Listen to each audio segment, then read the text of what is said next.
saya sampaikan bahwa ada banyak orang Kristen yang tidak bersekutu dengan orang-orang Kristen yang lainnya dalam sebuah gereja lokal atau jemaat dengan berbagai alasan.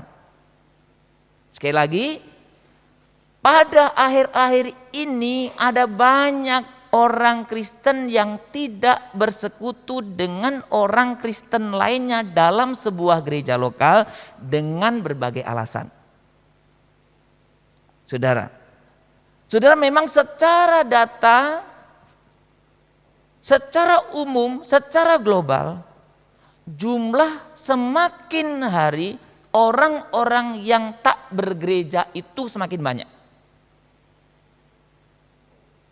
Bahkan beberapa waktu yang lalu, beberapa tahun yang lalu, yang mungkin semua orang terpikir bahwa salah satu tempat negara yang terkenal kekristenannya begitu luar biasa pun generasi yang muda itu hanya 3% yang ke gereja. Berarti jumlah orang yang tak bergereja itu makin hari makin banyak. Itu secara umum. Lebih spesifik lagi saudara-saudaraku, ada banyak orang yang memutuskan untuk tidak bergereja karena satu dan lain hal. Yang tidak jarang karena mungkin ada tantangan atau persoalan yang pernah dialaminya. Sehingga undur, sehingga tidak pernah bergereja lagi, dan lain sebagainya. Saudara, dalam hari atau minggu pertama saya katakan kepada kita, Tuhan ingin kita berkomunitas. Tuhan ingin kita bergereja. Karena institusi yang dirancang, yang dibangun, yang digagas oleh Tuhan. 1, keluarga, 2, gereja. Atau bisa terbalik. 1 gereja, 2 keluarga. 2 institusi ini sangat penting. Dan itu minggu yang pertama saya katakan itu berkaitan, saudara. Ya, saya jembatani ini karena minggu kemarin kita diskusi tentang Alkitab. Nah saudara, hari ini saya mengajak kita merenungkan satu topik tentang komunitas idaman. Mungkin Bapak Ibu masing-masing punya gambaran tersendiri komunitas atau gereja seperti apa sih dambaan saya. Saya mimpikan gereja seperti apa. Saya nggak tahu Bapak Ibu punya impian nggak? Saya mimpikan ya kalau bisa ini gereja kita ini jadi gereja seperti ini gitu ya. Saya tidak tahu apakah kita masing-masing punya mimpi. Mungkin satu yang lain berbeda mimpinya ya, nggak masalah. Yang masalah kalau Anda nggak punya mimpi untuk gereja ini, itu masalah.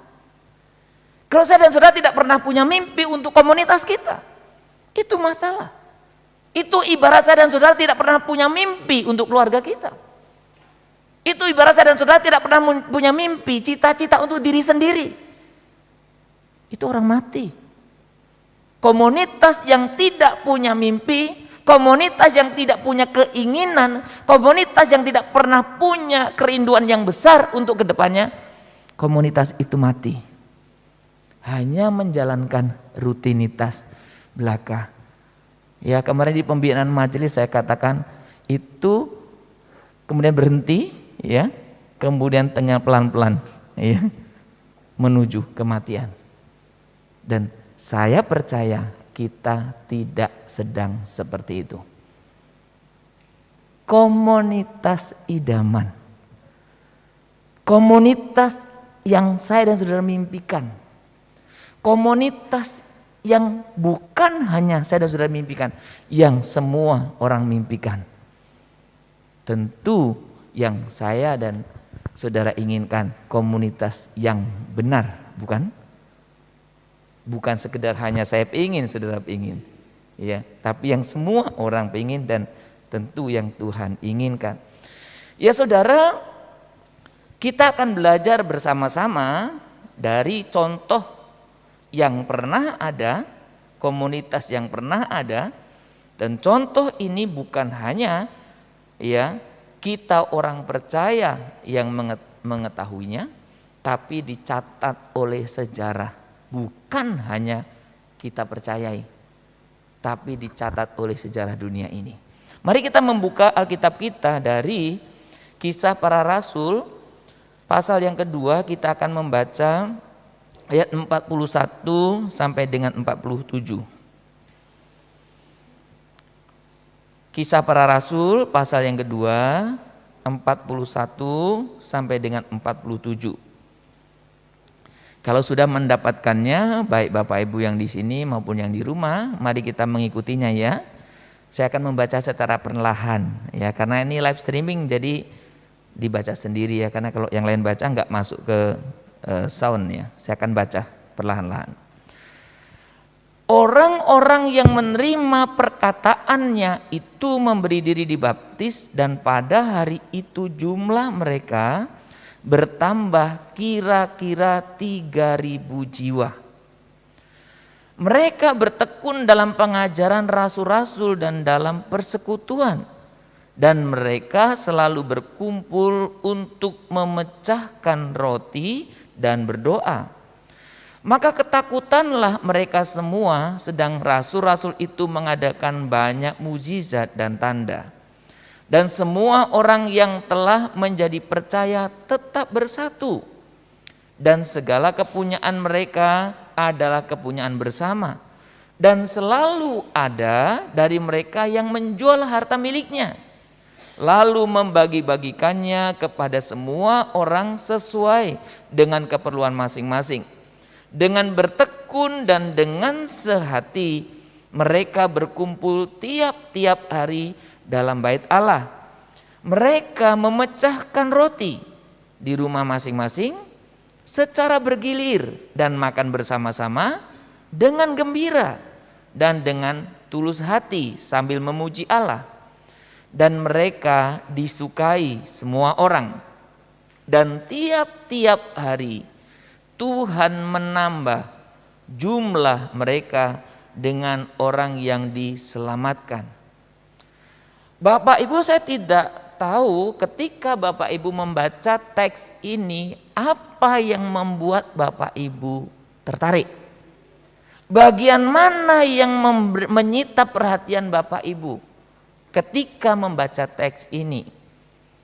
Saudara, ada banyak orang yang tertarik ketika membaca ini karena orang yang menerima perkataan Petrus, khotbah yang tidak lucu, khotbah yang sangat keras, khotbah yang sangat tajam, khotbah tentang pertobatan yang merespon 3.000 jiwa. Ini baru ini terjadi di Alkitab ini. 3.000 jiwa merespon dan memberi diri dibaptis. Sekali lagi bukan merespon dalam bentuk datang ke depan angkat tangan, wah itu udah biasa. Tapi ini merespon dari yang belum percaya menjadi percaya. Banyak orang kagum di sini. Tidak salah sih. Karena ini sangat mengagumkan. Ini sangat spektakuler. Karena baru ini terjadi dalam sejarah. Bagaimana Tuhan memperlihatkan kepada kita semuanya. Dari khotbah Petrus 3.000 orang bertobat. Ada orang juga yang kagum, yang salut. Bapak Ibu, kalau Bapak Ibu membaca pasal sebelumnya, ayat-ayat sebelumnya itu Petrus kan khotbah bukan di depan satu bangsa ya, bukan di depan satu suku. Ada banyak bahasa kan di situ. Ada banyak orang dari mana-mana. Ada banyak orang yang kagum betapa gereja mula-mula ini juga mencerminkan kemajemukan. Tidak hanya homogen, tidak hanya satu suku, tapi macam-macam. Paling tidak ada dua kelompok besar, orang Yahudi dan orang non-Yahudi. Ada. Saudara, mungkin sekarang biasa hal ini, tapi masa itu ini sangat luar biasa, dan sekarang pun luar biasa. Orang betul bisa berpadu demikian. Saudara, kalau saudara kagum tentang hal ini juga tidak salah. Karena saya pun mengaguminya, bagaimana mereka bisa bersama-sama gitu ya. Nah, tapi hari ini kita bersama-sama ingin melihat mengapanya. Apanya? Apa yang mereka kerjakan selanjutnya? Inilah yang kita mau belajar bersama-sama tentang komunitas kekristenan pertama-tama, mula-mula yang memberikan contoh kepada kita. Bagaimana sih kehidupan jemaat mula-mula itu? Yang 3.000 bertobat itu, yang penuh dengan urapan Allah itu, bagaimana kehidupannya? Saudara, tentu saya tidak akan bisa rincikan secara detail.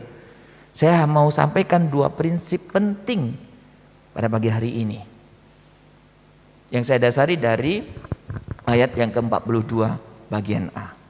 Ayat 42 bagian A dikatakan apa di sana? Mereka bertekun dalam pengajaran rasul-rasul dan dalam persekutuan. Saudara, ada 2 prinsip penting kenapa persekutuan atau jemaat mula-mula begitu luar biasa. Ada 2 prinsip penting kenapa jemaat mula-mula menjadi contoh bagi gereja sepanjang zaman, termasuk bagi saya dan saudara ini. 2 prinsip penting ini. Apa yang pertama dari 2 ayat ini? Gereja mula-mula memiliki satu komitmen yang kuat dalam pengajaran yang benar. Ayat 42a itu dikatakan mereka bertekun dalam pengajaran para rasul. Mereka bertekun, ya. Mereka dikatakan di situ bertekun dalam pengajaran rasul-rasul. Jadi prinsip yang pertama, komunitas atau jemaat mula-mula menjadi jemaat yang ideal karena 1, komunitas ini kuat dalam pengajaran. Tapi bukan hanya pengajaran yang benar. Kenapa ini perlu saya garis bawahi? Karena masa itu pun ada banyak pengajaran. Tapi Alkitab mencatat dengan jelas bertekun dalam pengajaran rasul-rasul. Saat ini juga ada banyak pengajaran, Bapak Ibu. Maka saya cantumkan satu kata, pengajaran yang benar.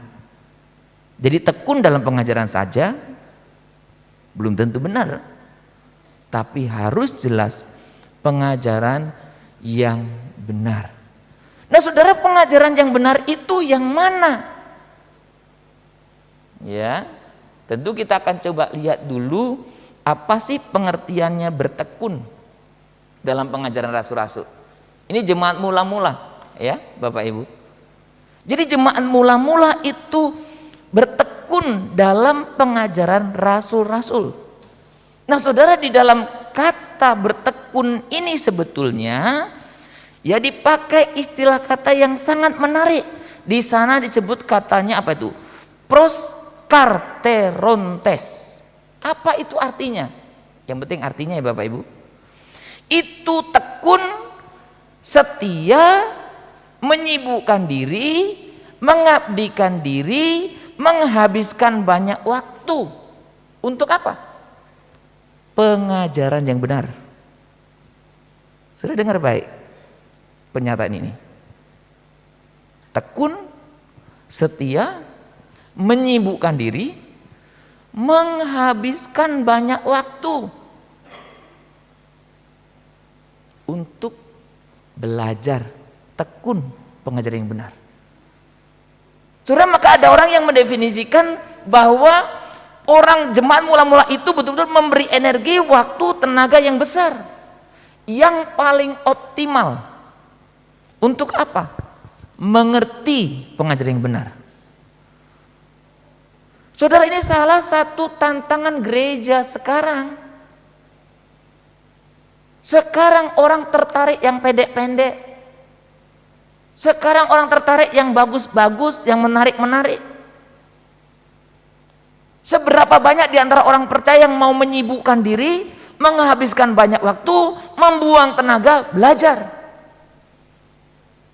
Kita seringkali, pokoknya saya percaya aja Pak, pokoknya saya percaya. Percaya itu apa yang kamu percaya? Apa pokoknya saya percaya aja deh. Iya, masalahnya apa yang kamu percaya? Saudara, ketika kita berbicara tentang kebenaran ini kebenaran yang semestinya harus tetap bertahan dalam komunitas orang Kristen. Memberikan waktu yang banyak, tenaga, pikiran untuk mengerti ajaran yang benar. Saudara, maka salah satu contohnya, saya coba gali Alkitabnya dulu ya. Salah satu contohnya, kenapa sih di dalam Kisah Para Rasul pasal yang ke-6 itu mengadakan pemilihan untuk orang yang melayani meja? Alkitab mencatat dengan jelas begini alasannya. Supaya kami sendiri, kami itu para rasul yang 12 itu, ya, memusatkan pikiran dalam doa dan pelayanan firman. Jadi pengajaran itu mendapat porsi yang besar. Pengajaran itu mendapatkan porsi yang besar. Banyak orang percaya bilang gini, ngapain sih banyak-banyak belajar? Banyak belajar apalagi Alkitab, banyak baca banyak lupa. Ya udahlah, nggak usah baca, nggak ada yang lupa. Ya orang nggak baca, apa yang dilupain? Ya kan? Saudara, para rasul fokus kepada pengajaran. Jadi Bapak Ibu, prinsip yang sangat dipegang oleh jemaat mula-mula sehingga jemaat mula-mula bisa menjadi jemaat yang ideal adalah karena dia fokus. Dia bertekun, saudara. Nah, ini yang saya mau katakan Bapak Ibu. Ada banyak orang Kristen zaman ini tidak lagi tertarik dengan firman Tuhan. Saudara, ada banyak orang Kristen sekarang tidak tertarik dengan firman Tuhan.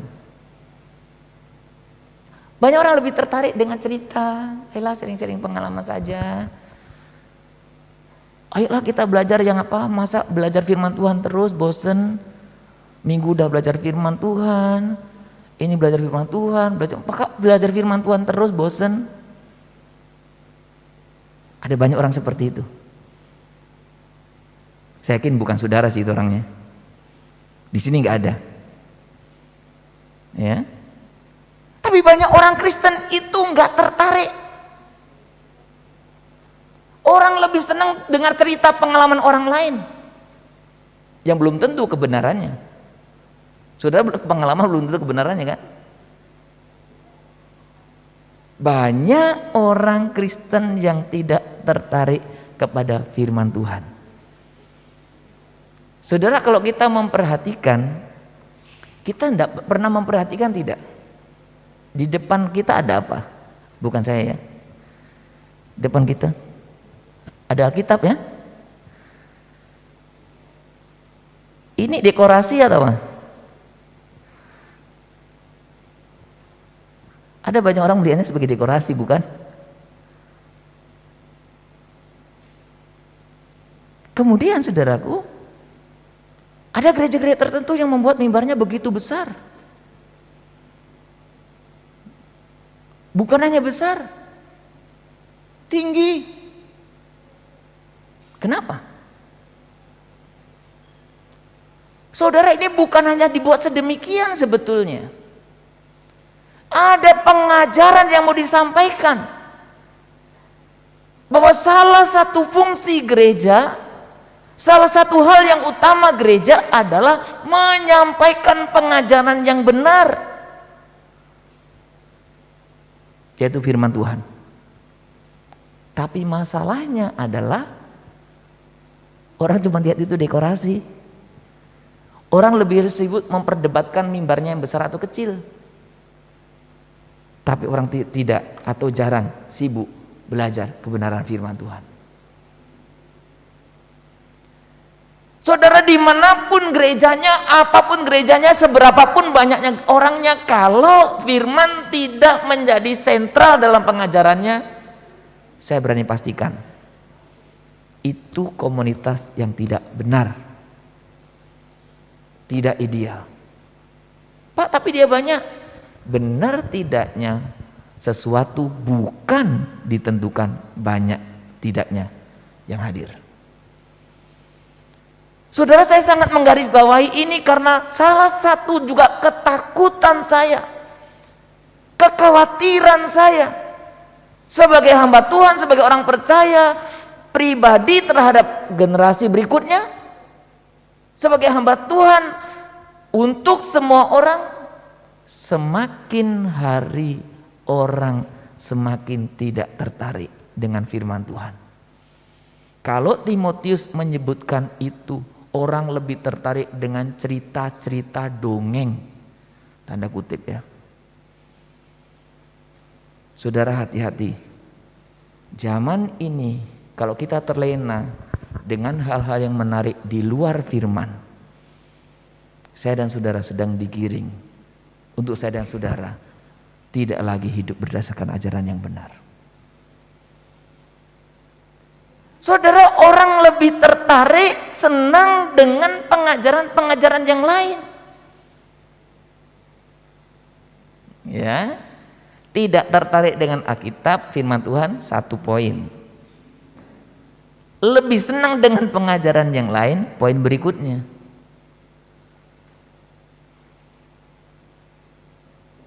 Bukankah kita risau ya kalau kita tiap hari diskusi firman ya?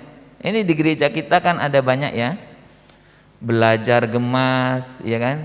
Saya selalu lihat ya kehadirannya nggak pernah lewat 50 ya. Kita buat Zoom itu 300 orang ya, kehadirannya 30 gitu ya. Ya, 1 tahun loh saudara, udah mau 1 tahun loh, udah mau tamat loh, gitu-gitu aja. Ya, kita buka PA, saudara, yang hadir juga yang hadir gemas, hadir PA. Kita buka apa lagi? Kelas teologi, yang hadir gemas hadir kelas PA, hadir teologi. Pertanyaan saya, yang lain kemana? Oh Pak, ada masalah tentang bermacam-macam. Iya, harapan saya sih soalnya itu. Harapan saya adalah alasannya atau penyebabnya adalah karena ada masalah. Harapan saya. Yang saya khawatirkan adalah kalau itu menjadi satu bukti bahwa kita tidak tertarik dengan firman Tuhan.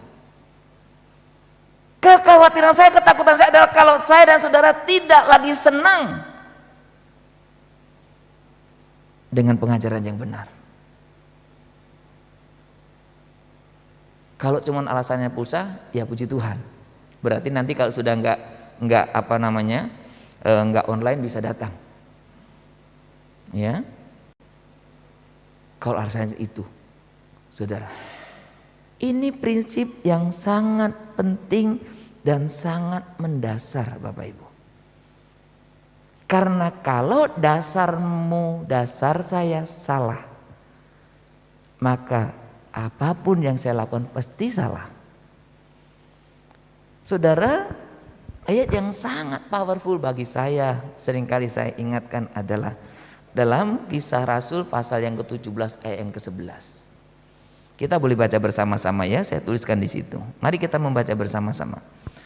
Orang-orang Yahudi di kota itu lebih baik hatinya daripada orang-orang Yahudi di Tesalonika, karena mereka menerima firman itu dengan segala kerelaan hati, dan setiap hari mereka menyelidiki kitab suci untuk mengetahui apakah semuanya itu benar demikian. Perhatikan saudara, orang-orang Yahudi di kota itu, di satu tempat itu, kenapa sih orang itu? Dia lebih baik dari orang Yahudi lainnya, termasuk dari orang yang di Tesalonika. Alasannya yang penting Bapak Ibu, bukan masalah kotanya. Alasannya apa? Alasannya mereka menerima firman. Menerima firman. Jadi satu poin yang penting, menerima firman. Jadi ketika kita dengar firman, kita terima aja, terima. Jangan baru dengar, salah. langsung ada detektornya. Salah.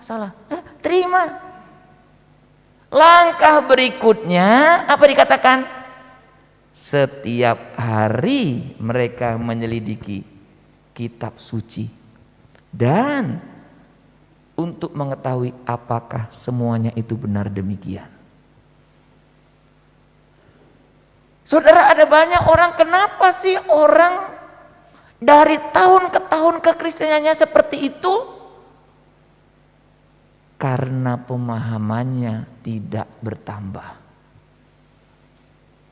Pemahaman bisa bertambah ketika kita mengerjakan ini, menyelidiki kitab suci. Jadi komunitas gereja yang ideal, yang Allah inginkan, yang juga sebenarnya manusia butuhkan adalah komunitas yang kuat dalam pengajaran yang benar, yang tekun, yang kuat akan pengajaran yang benar. Jadi makanya Bapak Ibu, kalau kita hidup di zaman ini, itu zaman yang paling enak. Ya, memang kalau ceritanya dengan kita, adik-adik kita yang baru, pasti ya sama aja. Tapi kalau kita cerita dengan opung-opung, ya kebetulan hari ini sudah jumpa ya opung-opung, ternyata opung-opung di karantina makin muda-muda ya kan, nggak ada perubahan, kami yang berubah jadi yang muda-muda ya. Kalau opung-opung bisa bedakan toh, zaman opung-opung muda dulu dengan sekarang. Yang saya maksud saudaraku, sekarang mau gali Alkitab banyak fasilitas. Mau cari belajar bahasa aslinya ada fasilitas. Softwarenya banyak, softwarenya pun bisa Anda download aja. Tergantung Anda mau atau tidak. Saudara, maka ini poin yang sangat tidak boleh kita abaikan. Gereja ini harus konsisten berpegang pada kebenaran Alkitab. Siapapun yang mengajarkan itu tidak menjadi penting. Yang penting apa yang diajarkan. Saya pun kalau salah saudaraku, bukan Alkitab yang saya ajarkan, Anda harus tegur saya. Karena tidak berguna, bahkan merusak ketika saya mengajarkan atau siapapun mengajarkan kebenaran-kebenaran yang lain.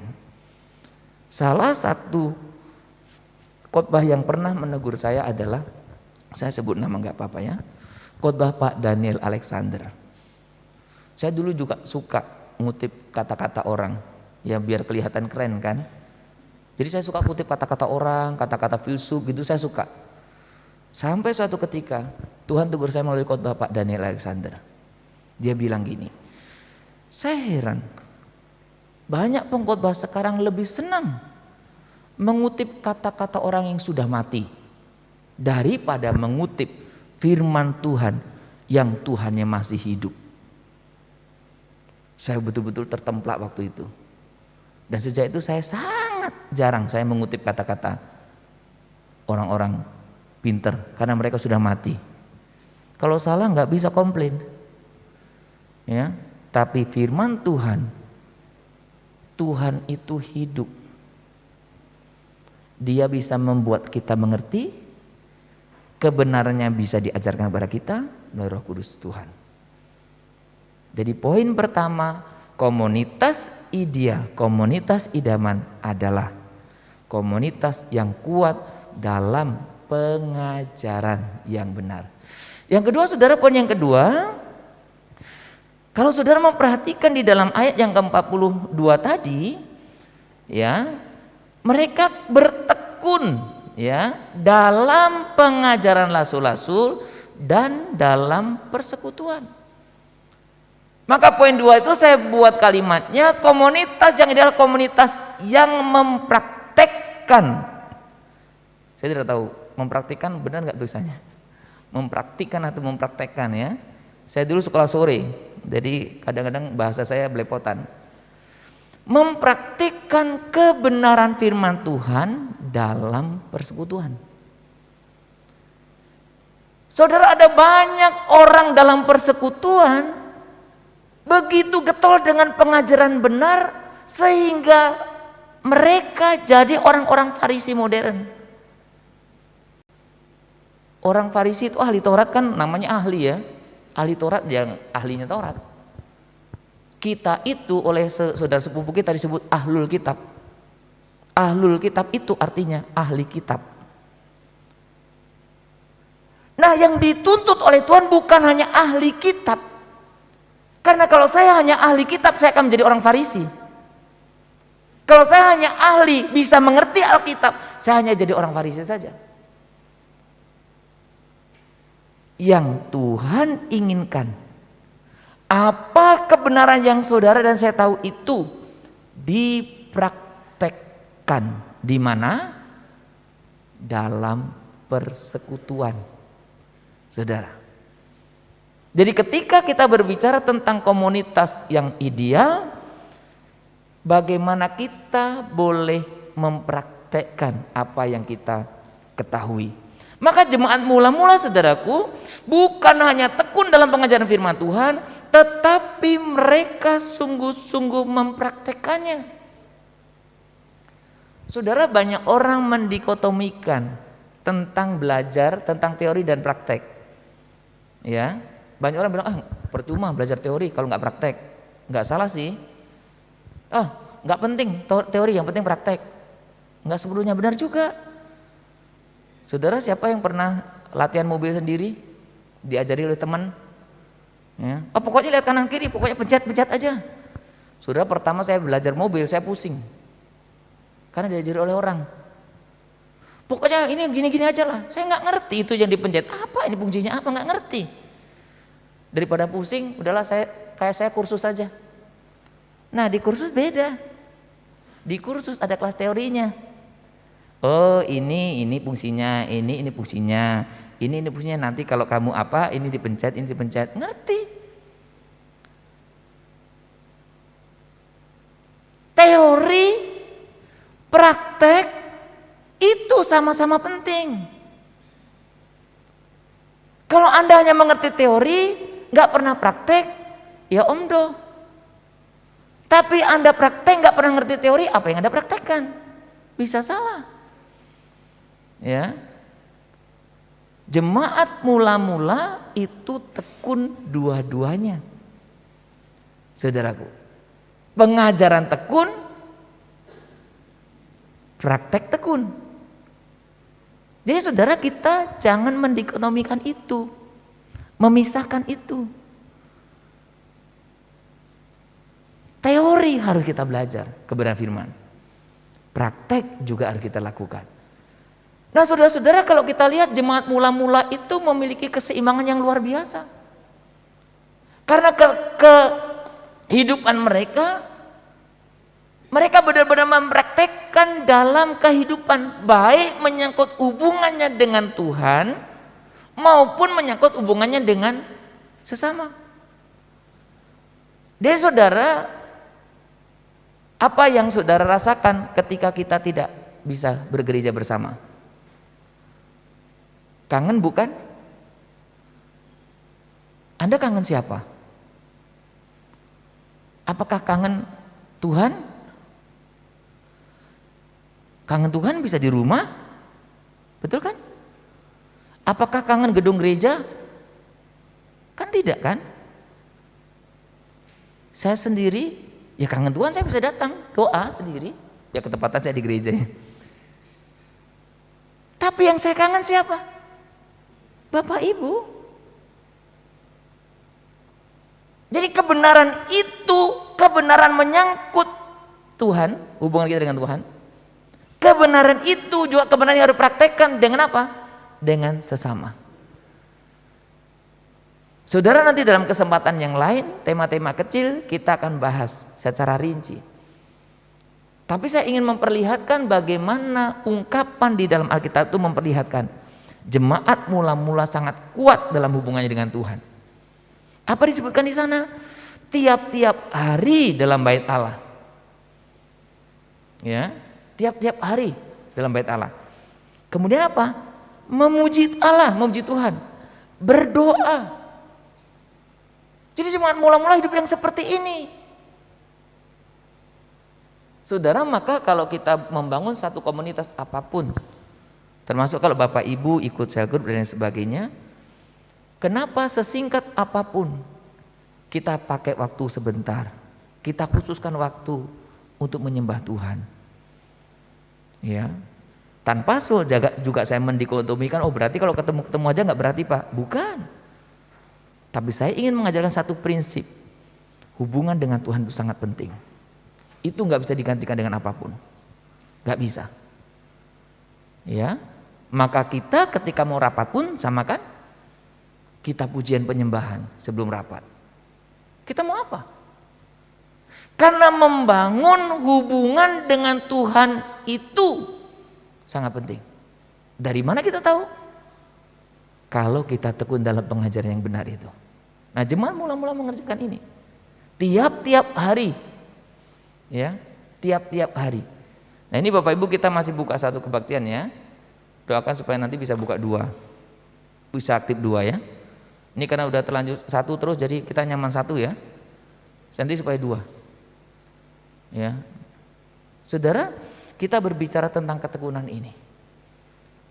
Nah, komunitas yang ideal saudara-saudaraku, ketika melalui komunitas kita, orang dibawa, orang merasakan, orang mengalami hadirat Tuhan. Bukan sekedar kita ketemu, tapi melalui komunitas ini kita mengalami, kita merasakan hadirat Tuhan. Melalui penyembahan kita, melalui doa-doa kita, melalui persekutuan ini. Maka Bapak Ibu, ketika kita berbicara tentang jemaat mula-mula, jemaat yang sungguh-sungguh memiliki satu kehausan untuk menyembah Tuhan setiap hari, saudara, ketika kita berbicara tentang hubungan dengan Tuhan, sering juga orang mempertentangkan, mendikotomikan dengan hubungan dengan sesama. Ya, apa gunanya hubungan dengan Tuhan? Nggak baik dengan sesama. Nggak salah nasihat itu. Percuma ke gereja terus, mendingan aku nggak ke gereja.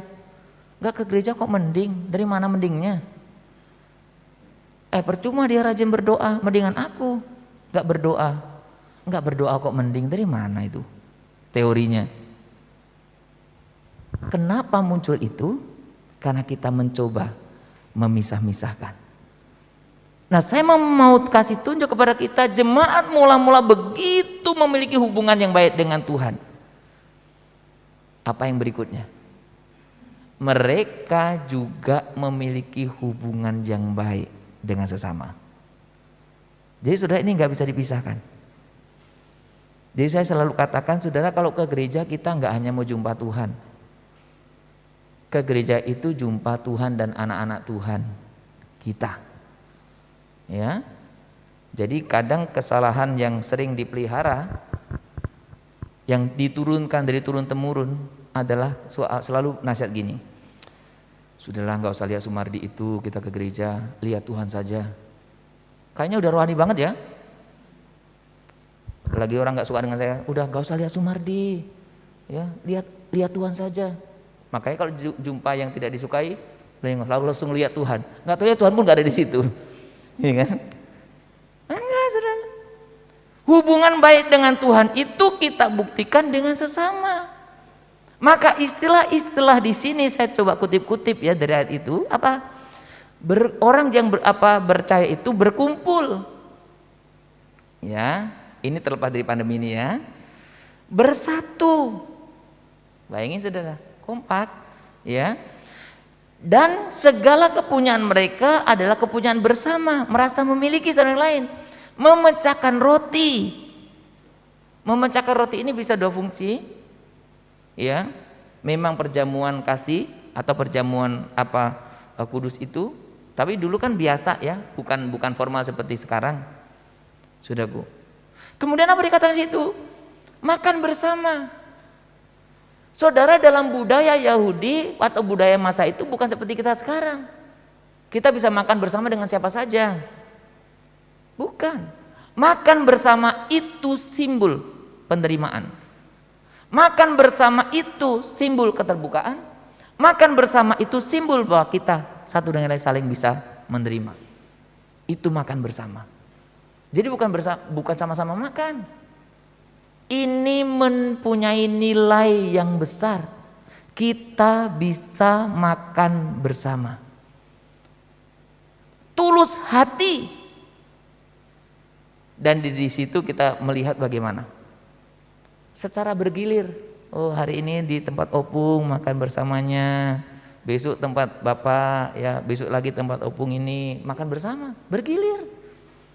Ya, saya tidak tahu apa masa itu juga ada ya. Kemarin di opung itu makan apa ya? Kita buatin itu karena kita tradisi orang Kristen gitu ya. Oh, masa tempat sana makan sate, kita cuma makan tempe goreng, ya kan? Gengsi gitu ya. Enggak. Ini makan bersama, saudara, ini satu persekutuan yang indah. Dan yang menarik dikatakan di sana, mereka ada ungkapan dengan gembira, dengan tulus hati. Ternyata orang yang memiliki hubungan dengan Tuhan itu, hubungan dengan sesamanya apa? Tulus. Orang yang memiliki hubungan baik dengan Tuhan itu, dengan sesama hubungannya bagaimana? Bisa gembira, senang. Banyak orang karena tidak memiliki hubungan yang baik dengan Tuhan, tidak hidup dalam pengajaran dengan Tuhan, ya jadi bulus, bukan tulus. Saudara, hubungan tulus itu enak, saudaraku, karena kita nggak punya prasangka apa-apa. Hubungan yang tulus itu indah, karena kita juga nggak pikirkan yang lain-lain. Bersuka cita. Saudara, bayangkan kalau ini terjadi dalam kehidupan kita. Kita sama-sama mempraktekkan ini, dan ini, saudaraku, bukan menyangkut budaya. Saudara, banyak orang mendasarkan satu komunitas hanya berdasarkan budaya. Banyak orang mendasarkan satu komunitas hanya berdasarkan mungkin sesama generasi. Ada orang yang mendasarkan komunitas karena mungkin kesamaan hobi. Saya mau katakan bukan komunitas itu yang Tuhan inginkan. Kita boleh berbeda suku. Kita boleh berbeda hobi. Kita boleh berbeda kebiasaan. Tetapi seketika saudara-saudara disatukan di dalam Tuhan, dasarnya sama. Apa itu? Kebenaran firman Tuhan. Nilai atau value yang kita terapkan sama. Apa itu? Firman Tuhan. Saudara, ini contoh kecil ya. Saya pakai contoh suku saya ya. Saya itu dulu ada sedikit perubahan ketika saya melayani di daerah Teluk Panji. Jadi saya terbiasa dibentuk begini, saudara. Jadi kalau orang Jawa ngasih hidangan ya, ini saya bilang karena suku saya, minimal saya dulu dibentuk gitu ya, maaf ya, karena ini di video kan bukan menyinggung semua orang ya, bukan. Kami dibentuk, dilatih untuk kalau menghidangkan minuman itu nggak pernah penuh, gelasnya pun nggak besar, gelasnya kecil, sudah gelasnya kecil 3/4, jadi sedikit ya minuman kalau dihidangkan. Nah, kami juga dididik minuman yang 3/4 itu pun minum nggak boleh sampai habis. Karena kalau habis kelihatan rakus. Jadi minum sedikit. Jadi itu dari kecil saya dilatih seperti itu. Jadi kalau ada tamu ya saya lakukan itu. Kalau saya bertamu juga saya gitu. Mau hausnya kayak apa, saya nggak akan habiskan. Jadi minum sedikit. Nah, waktu saya di Teluk Panji, saudara, saya dalam lingkungan yang baru, budaya baru itu awal-awal saya mengenal ya. Ngasih minumnya bukan kecil, gelas gede. Gelas apa sih itu? Gelas jumbo ya, gelas gede. Itu gelas gede yang sudah gede gitu, bukan 3/4 isinya, sampai tumpah lebar. Waktu saya minum sedikit, oh ayo Pak Guru habiskan ya, kayak Pak Guru Angga lah gitu ya. Ayo Pak Guru habiskan, minum, ayo habiskan. Saya kan namanya malu-malu ya orang Jawa. Pak Guru, ini sudah dibuat untuk Pak Guru. Kalau nggak habiskan kami tersinggung. Wah, langsung diancam gitu kan, takut juga saya. Kalau udah tersinggung saya diperempat orang mau jadi apa kan. Akhirnya saya minum. Kemudian setelah itu dijelaskan sama orang yang tempat saya tinggal. Kalau minum habiskan aja, karena kami senang, karena memang kami buat untuk tamu, jadi habiskan saja. Jadi saya berpikir juga, benar juga ya. Ngapainlah saya sisakan sedikit? Padahal dia dibuat untuk saya. Kan nggak mungkin saya minum sisa sedikit itu diambil orang, nggak mungkin. Jadi sejak itu kalau minum saya selalu prinsipnya bir, ya, bir bukan bir minuman ya, bir bersih, indah, rapi. Ya, minum, kasih makanan pasti habis. Makanya saya nggak pernah mau diambilkan kalau makan. Sudah saya sedang berbicara values lah, nilai. Mungkin bagi budaya saya itu aneh. Tapi sebenarnya kalau kita ukur kebenaran firman Tuhan, benar bukan? Ya ngapain saya sisain? Ngapain saya jaim? Dalam komunitas itulah indahnya. Ini salah satu contoh yang kecil. Bagaimana saya dan saudara sekalipun berbeda, kita menerapkan nilai yang sama. Kebenaran firman Tuhan. Jadi saudara, sel grup kita ada di gereja ini. Yang belum bergabung, gabunglah. Ya. Jangan nunggu ketua sel grup telepon pun nggak datang. Gabung saudaraku. Praktekkan kebenaran firman Tuhan ini. Saudara, kalau kisah Rasul ini kita mau gali, begitu banyak hal yang dialami oleh jemaat mula-mula yang indah. Karena menerapkan itu. Saudara, di Papua sekarang sedang terjadi PON ya. Kemarin itu ada teman SMS WA saya, video sedang latihan bola, tanding bola. Tapi lagunya lagu KKR. Ini main bola atau KKR ya? Yang main-main, nanti bisa lihatlah di YouTube kan. Nyanyi haleluya itu apa namanya? Ya nyanyinya haleluya haleluya lah. Glory glory haleluya atau apa itu lagunya. Loh, ini main bola tuh KKR ya.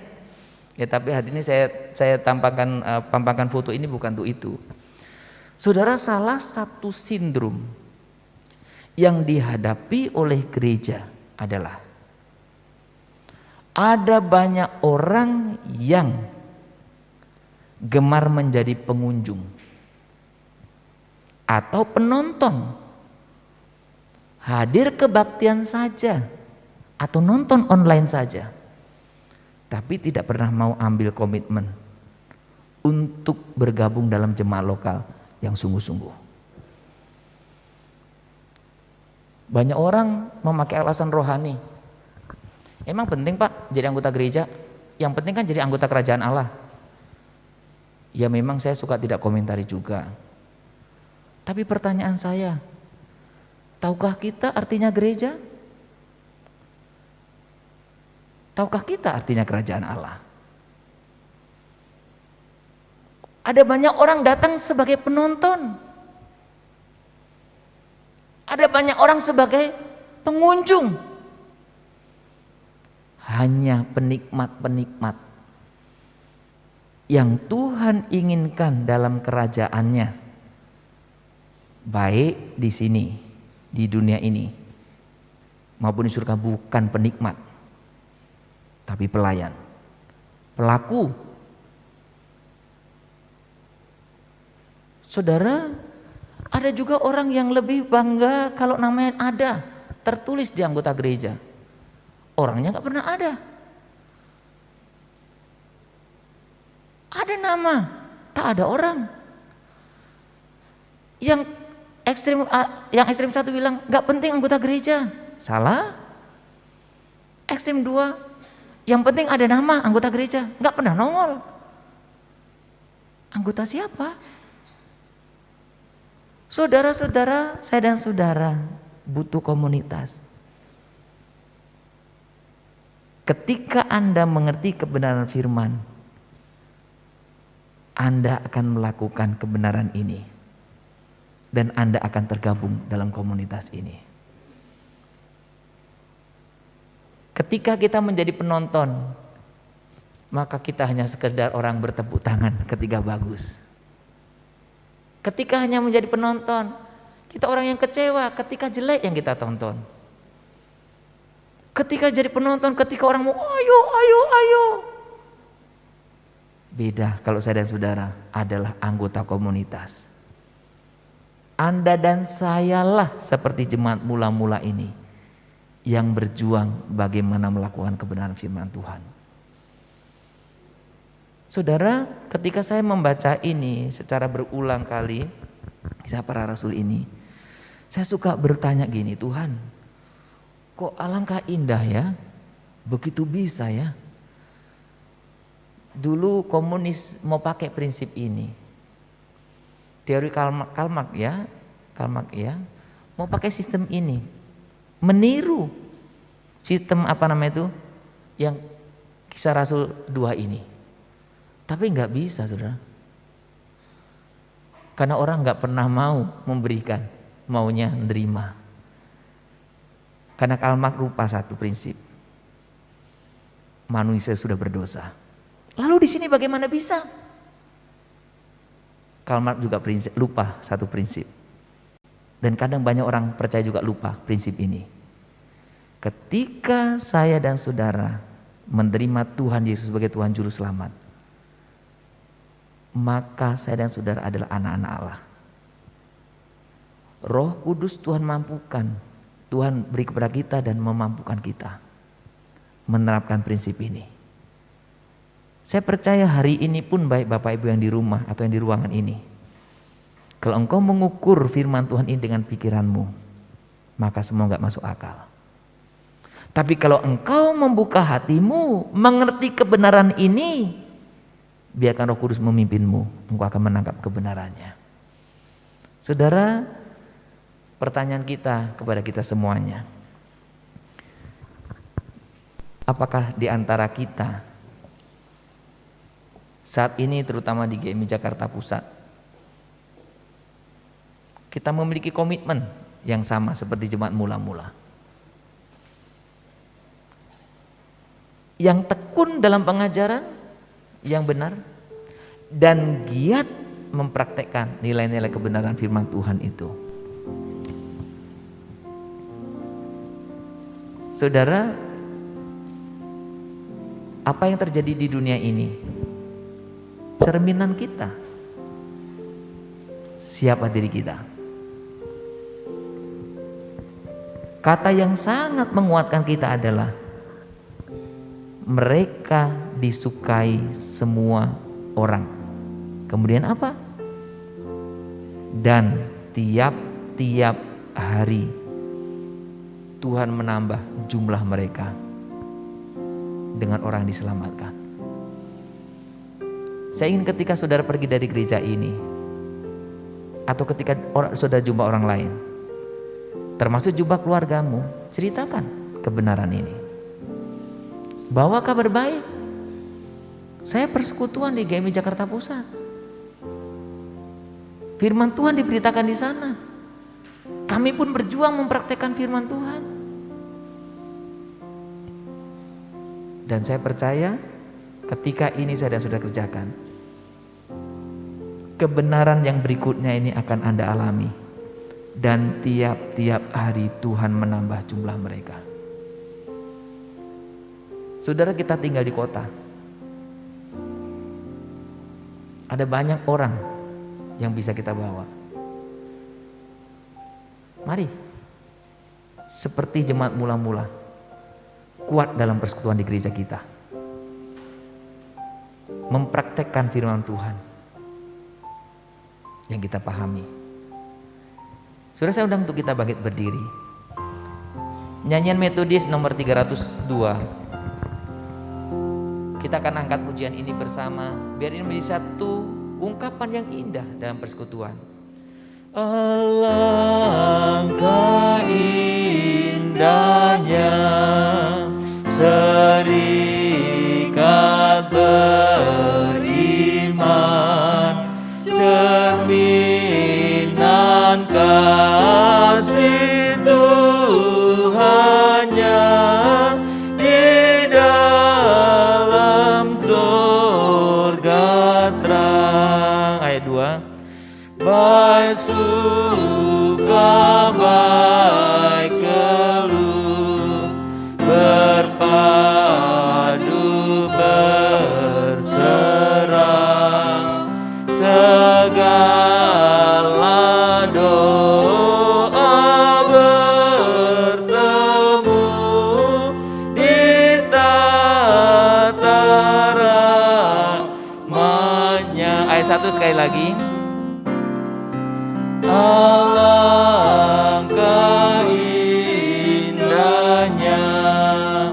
serikat beriman, cerminan kasih